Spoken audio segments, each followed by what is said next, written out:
Hello and welcome to Agents of Nonprofit. My name is Alexander Lapa, and I'm here to speak with everyday superheroes helping nonprofits. Joining me today is Chris Miano to talk about collecting authentic storytelling, or we'll figure out a proper title for this as we go along. But the idea is that it's about collecting stories to be able to share about your nonprofit and for the efforts toward fundraising. So, Chris, welcome to the show. Yeah, Alex, thank you. Thank you so much for having me. What a great treat to be on here. But before we get started then into the details, Chris, tell me your superhero origin story. That is to say, how did you get started working with nonprofits? Yeah, great. So it's actually kind of in a roundabout way, which I imagine is pretty similar for a lot of people, but mine, I guess, is probably pretty unique to me. So I grew up in Buffalo, New York, and that's where I live today. And I grew up in a very Italian household, as there are a lot of Italians in Buffalo, and telling stories around the dinner table, right? Just as humans have done for thousands of years. And as I like to joke, I swear at least 80% of them were true, of course. Yeah, so grew up in that sort of setting where storytelling was very important. And when I got a little older, I actually joined the army. And you wouldn't think about this, but the number one thing that I learned is the power of storytelling to connect people across different cultural and socioeconomic backgrounds. Storytelling and sharing stories is primal to the human existence for all the way through the Iliad and the Odyssey and since the beginning of time. And so it's a great way to connect with people and to build rapport and learn about people. And I loved it so much that when I got out of the Army, I actually originally built MemoryFox and my company that serves nonprofits as a way to interview pre-dementia elderly to be able to get their life stories and to be able to pass them down across generations sort of and keep a digital record. And the Naval Park in Buffalo asked if they could use the platform to collect stories from veterans for a fundraising campaign. And I was like, oh, that's a pretty cool idea. It's one of those kind of things. The rest is history after that. Went really well and we had a lot of fun and I think it provided a lot of value. That origin story definitely resonates with me because we did the same thing with my grandfather, my father's father, where for a period of I don't know how many weeks or months, we sat him down and we just recorded him talking about all the Amazing. stories about during the war and how they were immigrating all over Europe and trying to escape, of course, and then eventually cross the pond into Canada. So luckily, because of that endeavor, we were able to capture everything and then write a little book about it with the short stories. So yeah, awesome starting point for you. Yeah, tremendous. I mean, it's one of the great things that you can do for your future posterity. I think is the word.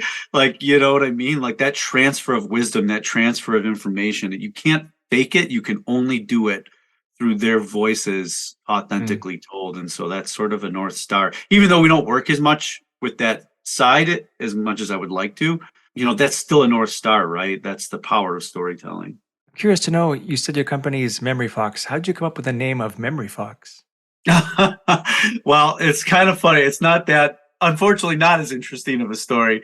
We sat around a table and we were like, memory elephant, what evokes? Because it was for getting stories from elderly. So we were like, elephants always remember, they're always associated with that. But we like the idea of foxes and how the idea of keeping like a den and keeping things safe. And so, memories, obviously, and then the fox attached to it. And it kind of has like a nice flow to it. And I just love it, right? I just love foxes and I love the idea of it. And again, it's about that North Star. Even though we don't do the same thing, it's having the same North Star of, elevating people's voices and keeping them safe. I mean, yes, the clever as a fox, MemoryFox, those are pretty good things. The logo looks pretty cool too. So you started off then with veterans and pre-dementia people, and then what did it evolve to? Like, where do you spend most of your time today? I get the concept, and we spoke about it in the pre-show, how this is like the early stages of a nonprofit, let's say, working toward a fundraising goal. They perhaps want to do a video at some point, and this is like the pre-step before that. So if you can give us maybe a picture of where you kind of fit in and what you do to be able to prepare that nonprofit for the eventual road down ahead.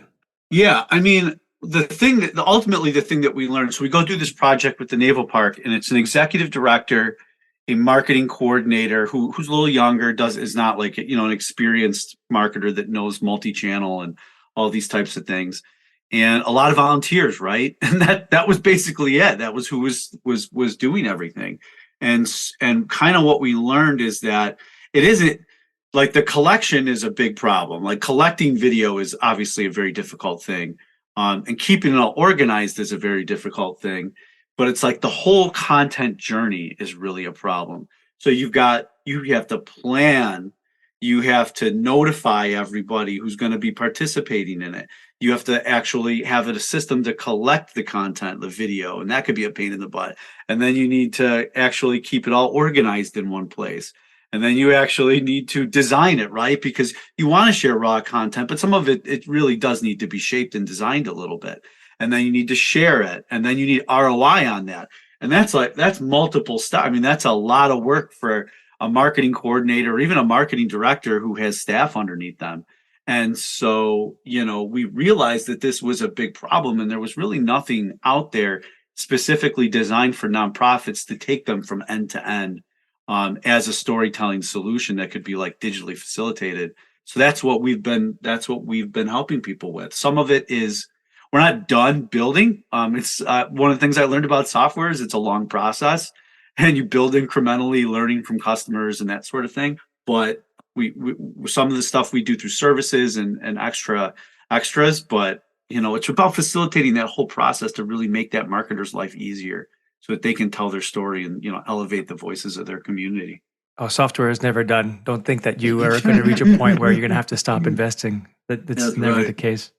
So I counted 7 steps. So your idea is that you're capturing content, and this content is it all video or audio? Is there anything like what kind of content are you collecting, basically? Well, one of the foundations of our platform and like our mantra is ethical storytelling. And one of the elements of ethical storytelling is you need to be thoughtful of the way somebody wants to tell their story. And it may so happen, of course, everybody wants video. I mean, that almost goes without saying. But you may have certain storytellers or people that are mission beneficiaries that maybe at a food bank, right? And they wouldn't feel comfortable on video, but they might feel comfortable with maybe text, or they might or maybe pictures are a better solution, or different things like that. So we allow all different content types, just because of that, because that's a major foundational piece, is that ethical storytelling is you're elevating somebody, so you need to be thoughtful of their where they are at on that. And then, of course, that leads to my next question: is what do you mean by ethical storytelling? I mean, I imagine there's a certain element of genuinity. Genuinity? I'm not sure that's a word, but let's pretend it It is sounds today. good. So, yeah, how would you define ethical storytelling? Right. And this is one of the most interesting parts of storytelling right now, if you see the thought leadership sort of going on, because I mean, social media is exploding, right? And there's such an insatiable demand for video and authentic video that nonprofits are under tremendous pressure to be sharing video constantly, right? And it could become very easy to become a little transactional about it, where you're sharing stories to share stories, and so it's a volume game, and that can never be the foundational principle. So it's really about North Stars, is the way that I think about it, is to come from a foundational place of love, and elevating somebody's story, not exploiting their story. And one of the ways that I like to think about it, and I think we've all experienced this in our lives in nonprofits and just maybe life in general, is some people, they mean well, but they veer a little too much and they're sort of a tourist in other people's misfortune. They have like just need to be around it. I've never really known how to explain it very well, but don't be a tourist in other people's misfortune. Like, meet them as equals and understand that their story is just as valuable as yours. It's not something that's just a tool to raise funds, but the most important part of their lives is their life, right? And so, don't think of them as a money making tool. Think of them as a human who has agency and pride and all those types of things. And um, can think about elevating them. And I do want to make a quick pitch. Is like December 6th, we actually have a panel that we're hosting, a special event that is actually about ethical storytelling. Because you can hear me sort of working through it too, because it's a living conversation. And so if anybody listening is interested, December 6th, we're having a nice panel discussion about it, where we're really going to dive deep into these things with some thought leaders. So it sounds like the person that's collecting the story or the content, let's say, has to be empathetic, right? They have to understand and sympathize with the person that's going through and sharing the story. They have to show genuine interest. And like you said, a visitor. So, I mean, it sounds like more of a partner, more of a friend than I'm doing this for a very specific purpose and I Beautiful. have to get paid for what I'm doing. And you're just a tool in that arsenal of me getting paid kind of Yeah, mentality. absolutely. And there is this like implicit power structure when it comes to a person who gives funds and a person who receives funds or gives services and receives services. There's like an innate power structure to that. And your job as a person who is trying to elevate someone's story, if you're truly coming from that point of view, is to break down that power structure and to meet as equals. And that is incumbent on you know, the person who needs the story, right? That the person collecting that story, it's incumbent upon them as the person who is the higher person in that power structure. And so you just have to be thoughtful of that. I think if as long as you're doing that, I think you largely can't go wrong. So, I mean, technology aside, I mean, the biggest component I think of what you're doing is making sure that the human element stays front and center. That if you're even having courses of teaching people how to collect better content through genuine storytelling by allowing them to be vulnerable and accepting as they're being vulnerable, I mean, that's a huge skill to learn and a critical one, it sounds like, as well.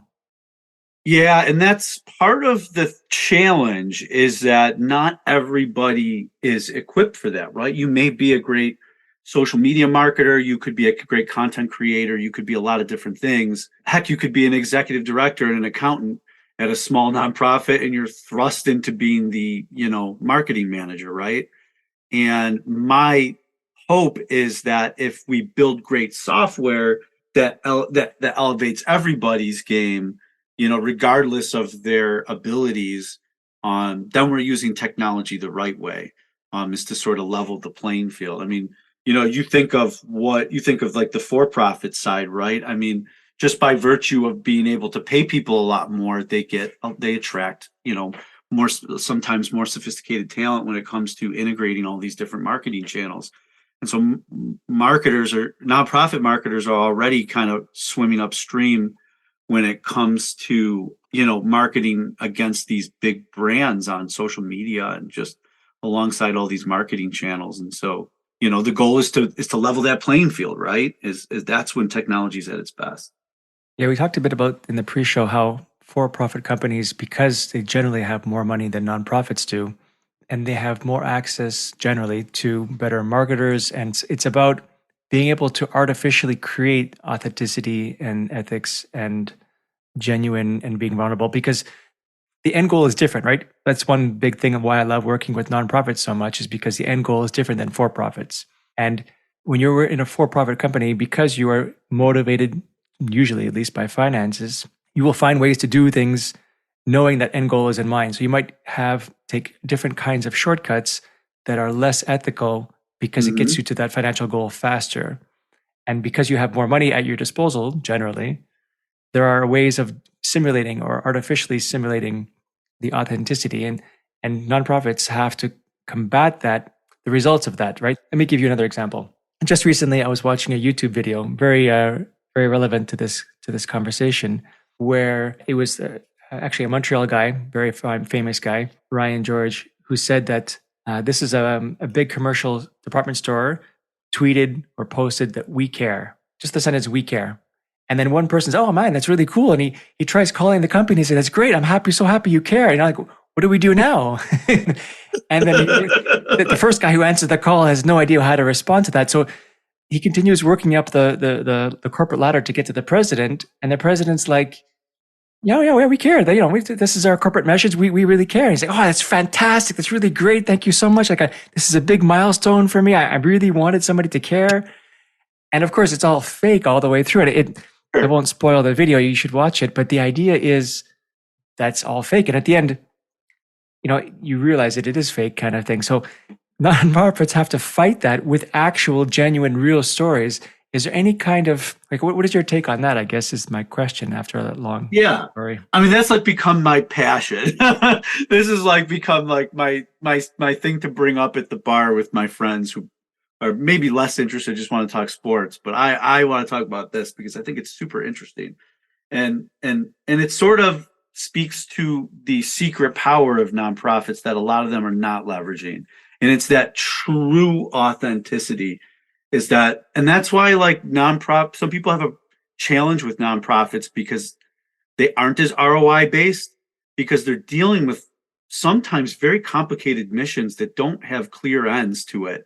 And some of these people who are using services, they may be on these services for the rest of their lives for various reasons. And so there isn't like a neat bow to be tied around these things like on the for-profit side purports to tell you that your life will be better if you buy this product, or the world will be better is what they're going after. Because in a lot of ways, for-profit marketing has been eating everything, and nonprofits are actually truly authentic and should lean into that. Like they deal with the world as it truly is and are working to fix it, not, in a hunky-dory world of everything is great, so go to Target. And then the music is great at Target. They're playing the Taylor Swift, so you feel good about purchasing products. And like that's the for-profit world. It's to get to pull you into some marketing funnel, and so why is this, right?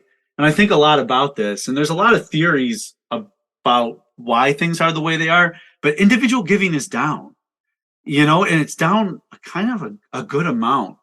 And large brands, I mean, they're doing better than they've ever been doing, right?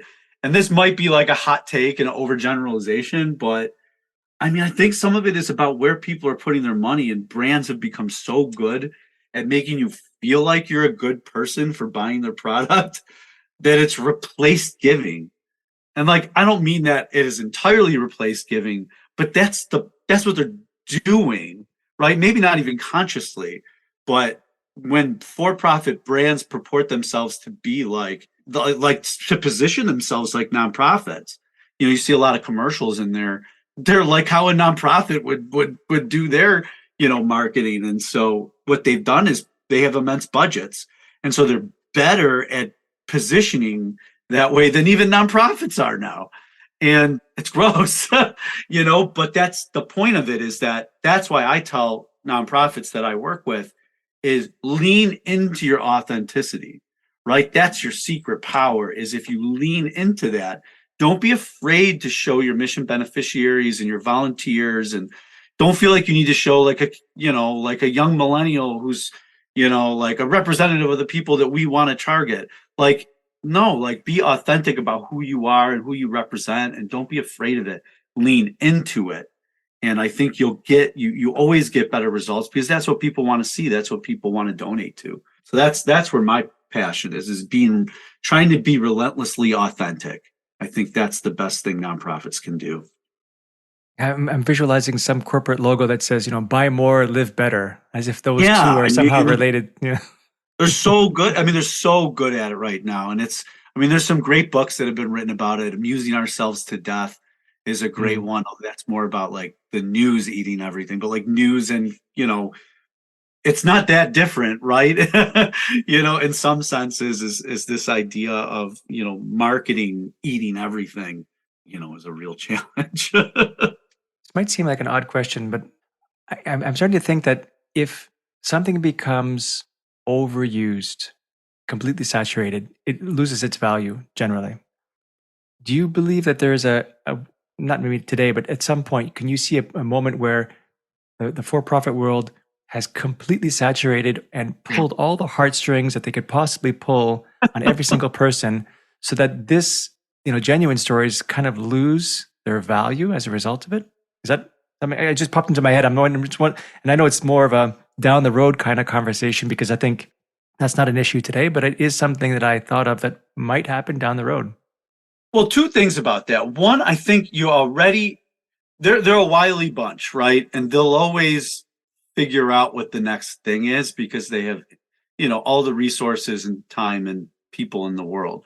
And things like TikTok, right? And even Instagram copied TikTok, is like you don't even know you're getting advertised to anymore.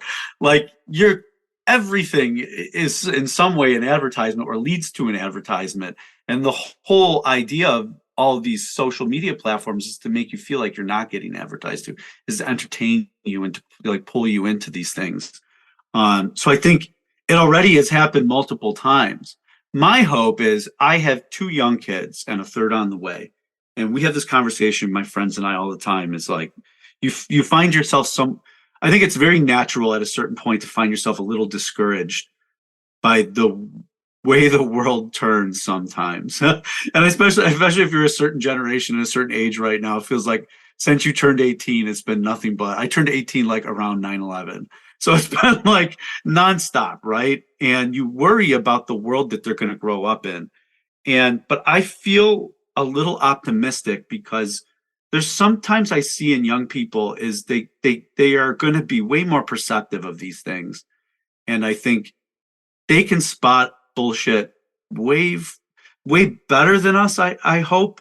And they're only going to get better at it. And certainly our children hopefully will be the same way. And like they're not going to want to do what mom did. They're not going to be affected by the same things that mom got affected by. Will it be something different? Sure. It might be even more nefarious, but you know, maybe that's just the world turning. I don't know. We're just in this like endless loop. But the thing is nonprofits still will always have authenticity. You can only fake it so much, right? You can only get so close to authenticity before it starts to crumble. But nonprofits can get as close as, all the warts, right? And so that's why I think like if you keep that as your North Star, being that way, I think you separate yourself and you will always separate yourself. I truly hope as well that people will be able to separate the non-genuine stories from the genuine ones, because I agree that nonprofits have that advantage that these are really true, humane stories. So teaching Sure. kids how to think critically, I think, is one of the most important skills that we can, as parents, teach. Not that I'm a parent myself, but if you are a parent, I think critical thinking is definitely one of the top skills you can teach. No, I'm with you 100%. Introducing philosophy into their lives and all those types of things that are like outside of what school typically teaches. Those types of humanities are more important now than ever and continue to get more important. Go back then. You said there were 7 steps in the content journey. The third one is collecting content. I'm curious to know if you have any tips, suggestions, or recommendations for nonprofits who may not have all the journey in place, or at least solidified, for some tips of how to be able to collect good content. Yeah, and I think this is the foundational piece of MemoryFox, of like why I built it. The foundational problem was that collecting content is really hard. Collecting video content from a lot of people who are not all in one place is either really expensive or just really hard, and in a lot of ways too hard. So we built it to solve that problem, but there are ways to DIY do it. And I try to tell people as much as possible that they can do this themselves. They don't even need MemoryFox. They can do this themselves if they follow kind of some set principles. So, I mean, you want to have a good blend of videographers, and if you can afford it, videographers and things like that, and then your own user generated content. So on the user generated content side, you want to make sure the foundational pieces. You want to make sure you have a good share drive that is in order and it has rules. And I think every listener here probably may take a look at their share drive and find that content is all over the place. And I think they'll agree. Like the foundational piece is your share drive needs to have rules to it. And what I recommend is 1 folder per program per event, and then 1 folder per year. So and then put each of those programs or events in there. And then in each of those subfolders, those event folders, you need 3 key pieces. You need a Google Doc that links to all the pieces of content that says who is in each, because you have to know who's in that content. All the different types of data that you might need for whatever reason, but you certainly need to know who's in it. And then you need a document that has everybody's sign-offs that if they approve for use, so that they say, especially if you have children, by all means, you definitely need, people's signatures that say it's okay to use. And then the third piece is the content itself. And so if you can package those and put all 3 of those things in that folder, you'll be able to keep it all organized. And then you take that folder send that out to everybody prior to your event, prior to your program, and give them instructions on the type of content that you want them to take pictures of or videos of or collect stories about. You want to certainly pick one person to be in charge. So it'd be like, tell one volunteer, like, you're in charge of collecting stories from the children about why this was a great event, or from the parents, or, it could be anything, or corner a couple of our donors and take a story about why they donated or why this is important. You want to attach that to a person and then have that all set up before the event, the folder, everything. And then at the end of the event, they just upload their content into that folder. And then, you need to get with them and take all the Google Doc and put in who is in all that video, linking to it, and then have those signatures from everybody saying that they sign off on it. I probably made it sound a little bit harder than it really is. I wouldn't intend on doing that, because it totally is possible to do it yourself. It's really just being organized, having a place for everybody to send all their content.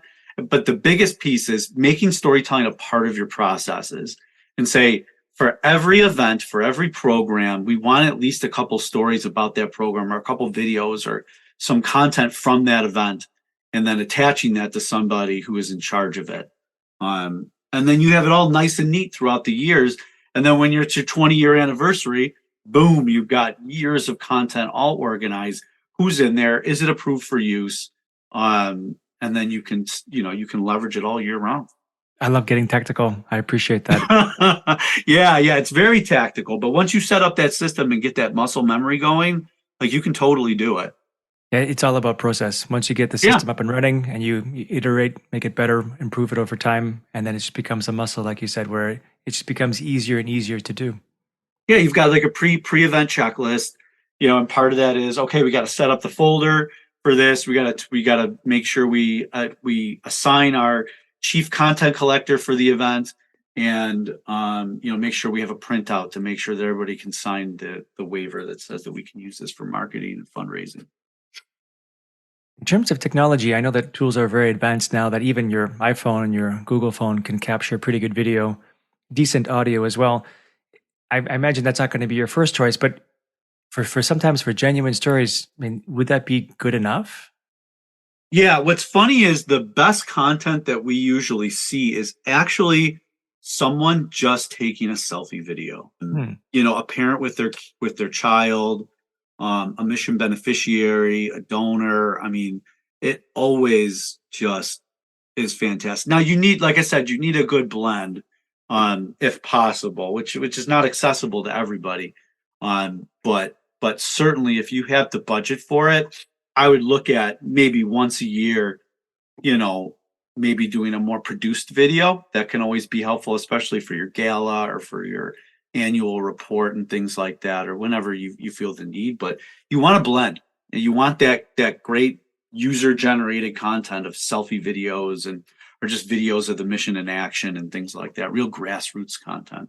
So until now, I was imagining one person or a group of people that's dedicated to collecting and taking, rather, all the videos of all the people you want to interview.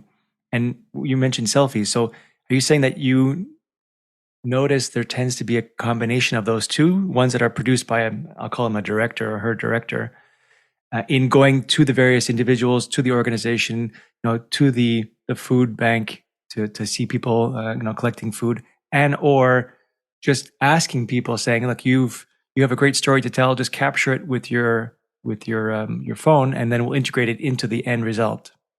Yeah, and some of that is about the ethics of it too. Is when people get cameras put in their face and they have to put makeup on, they get sort of nervous, or they it's tough in that situation, right? And you can I'm sure people have experienced this, is where you've spent a lot of money on something, and then that storyteller kind of freezes up, or they're not telling a great story, or they're too long-winded, whatever it is. And so when they can do it on their own, and they can just redo it on the spot and make sure they get it right in the comfort of their own home, you're providing another level of accessibility, and a new way to elevate voices of people who may be nervous to do it in other ways or don't have the time. No, that's great. I agree that it kind of reminds me of when my parents had like a 50th wedding anniversary. and we asked all of their close friends to record a video, and that was, I mean, the results were phenomenal. It was a Really? heck I of a love job it. to edit, modify everything to make it look like one cohesive video because everybody had their own style, let's say. But the Sure. outcome, I mean, my parents were crying, seeing their friends of 30, 40, 50, 60 years make messages, videos in their homes across the world, wishing them well. So I guess that has the same, I mean, that can have a huge, profound impact on people. Yeah, there's just something about video. I mean, of course, right? I mean, video replicates actual visual storytelling that's existed for, since the beginning of time, right? And what video does, especially for a nonprofit, is you could tell stories secondhand all day long. But if you bring that person right into the living room or the office, that's a much stronger story than secondhand through the donor manager or through the communications manager, telling a written, with a written text story or something like that about something secondhand. I mean, people invest in people. That's the reason we're in nonprofits, because of people. And sometimes, it could be like historical and things like that, but most of the time it's people. And so let's see people, right? Like that's what we do. We're in the business of people, so let's share the people.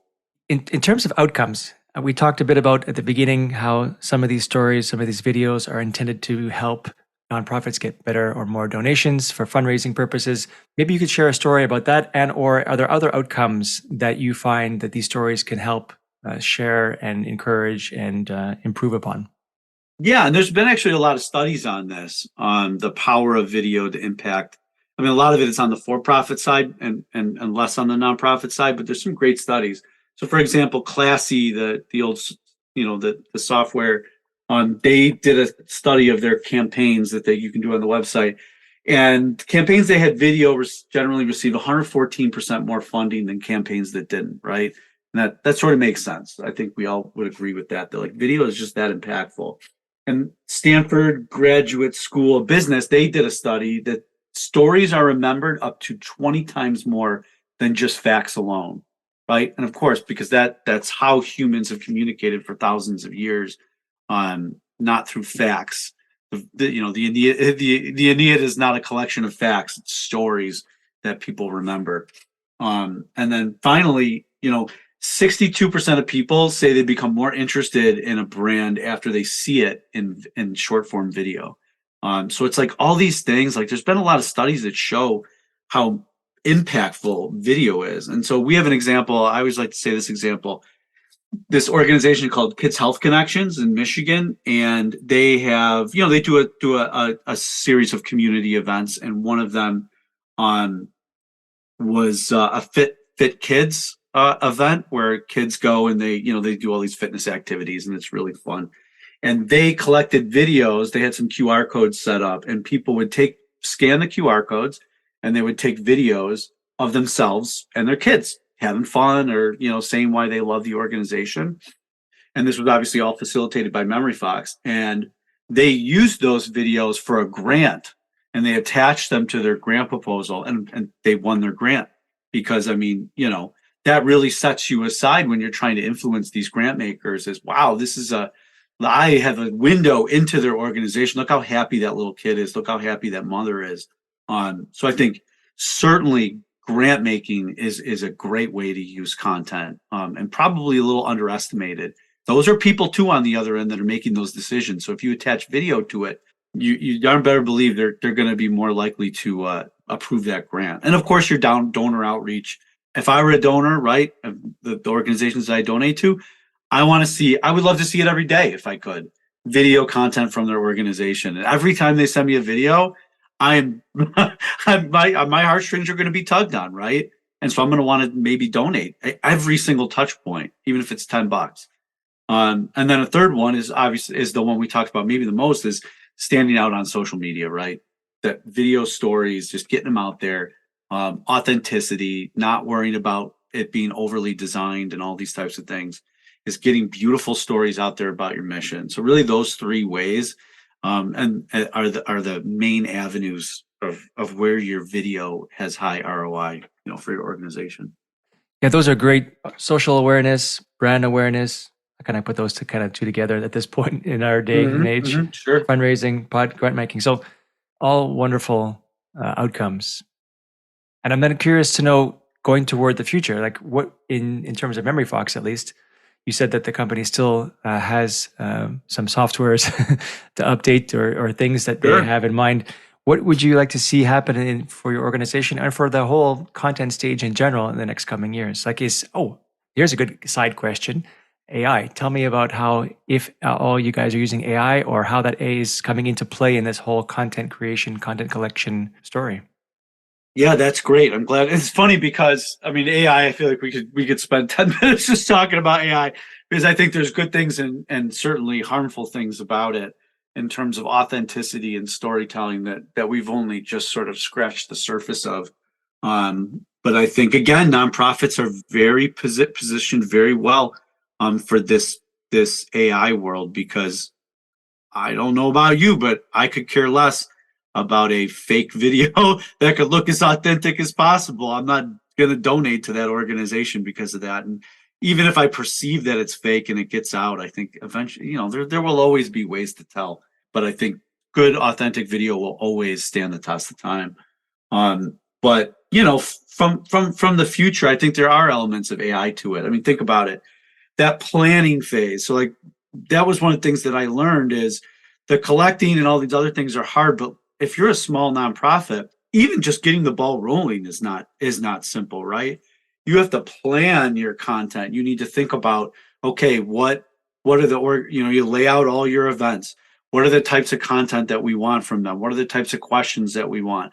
What are the resources that we need to be able to collect? Where's all going to go? So like that first step of plan is actually a very big step. And I want to turn that into like a software driven, almost wizard driven workflow. Right now, what we do is we offer a small upsell for organizations where you can purchase the services. We're going to do it all for you. We're going to sit down with you. We're going to lay out all your events throughout the year. We're going to come up with your content plan for the entire year. So you're just following a plan all year. You're not having to reinvent the wheel every couple months. And what I'd like to do is turn that into an automated process where you put in some inputs, it asks you for some information, and then it helps you plan your entire year. And it could even use AI to be able to put together questions that you should ask and all these types of things using best practices to kind of like automate that. And then you can set up notifications where it's like, okay, your gala is in 6 months. You need to start your first collection campaign. You should send it out to your top 20 donors.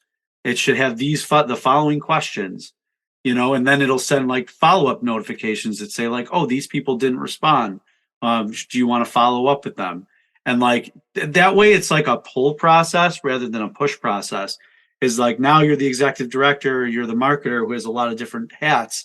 Now you don't need to spend as many mental resources on MemoryFox and just storytelling in general. You're freed up, your energy is freed up elsewhere because this thing is pulling you towards success. And so that's where I really want to use AI and just all these tools that are out there to be able to pull someone towards success. And then on the content side, like you can use, so when someone submits their content, we auto tag it by all kinds of different metadata, when they sent it, who sent it, et cetera, et cetera. Is it approved for use? Wouldn't it be cool if AI could then further auto tag it by, child, woman, man, brown hair, all these weird metadata pieces, but like are things that AI can sort for you. So the story of your organization is sorted by all these really cool data points. And then there's that piece. And then the design side, well, what's to say you shouldn't be able to select 3 or 4 pieces of content and say, I want to make a video out of this. The technology is not there yet, but it will be there in the next 5 years, where it'll take those 4 videos and mash them together and make a long form video out of those 4 videos and cut out, the beginning piece where there's that awkward pause and things like that, and maybe make it nice. And so we want to be at the forefront of that so that nonprofit marketers have those like state of the art tools. And then the sharing piece, right? It needs to go out into all your marketing channels. And then you need ROI on it, right? You need to know what stories are working, what stories are not working, and that type of thing. And so you need to be able to measure the ROI, and that closes the loop on it, right? And now that marketer has everything they need to be able to compete with these for-profit marketers who have immense budgets and access to influencers on social media and just these very sophisticated systems that allow them the scale that they have. Well, now a nonprofit, with 5 people can do the same thing. So that's where we're going.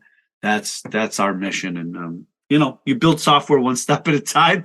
We don't have a lot of money, and we're trying to keep low prices as low as possible because we're with nonprofits. And so there's always this like trade-off where you're trying to build incrementally based on user feedback and also just your gut about the future. And you just keep one step at a time. Awesome. You didn't quite mention it explicitly, but I imagine you could also use AI to summarize what the video is about. Yes. If you collect the video for like half an hour, having AI saying, this is a video where person A speaks about this and this and this. Like you mentioned tags, which is great, but I can also imagine a blurb that it can create, a short summary, a paragraph of what the video is about. So you don't have to watch the whole video to remember what were they talking about.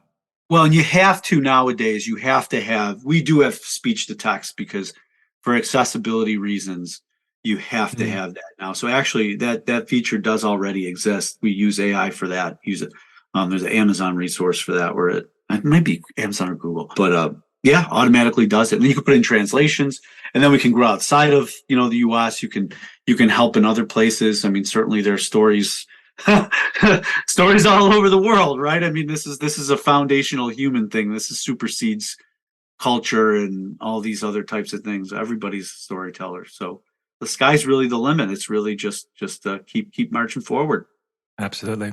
Chris, thank you so much. This has been super entertaining. Where can people get in touch with you if they have follow-up questions or if they have comments to make?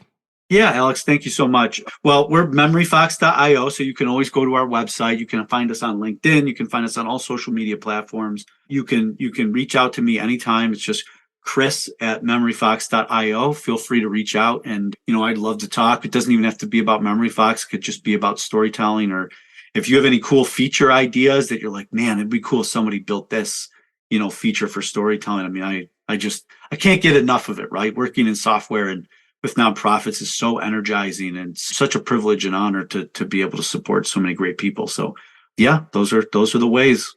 Awesome. Chris, thank you so much for joining me today. Yeah, thanks, Alex. Appreciate it. All right, that's it for today. I'm Alexander Lapa, and I hope you join me again in the next Agents of Nonprofit.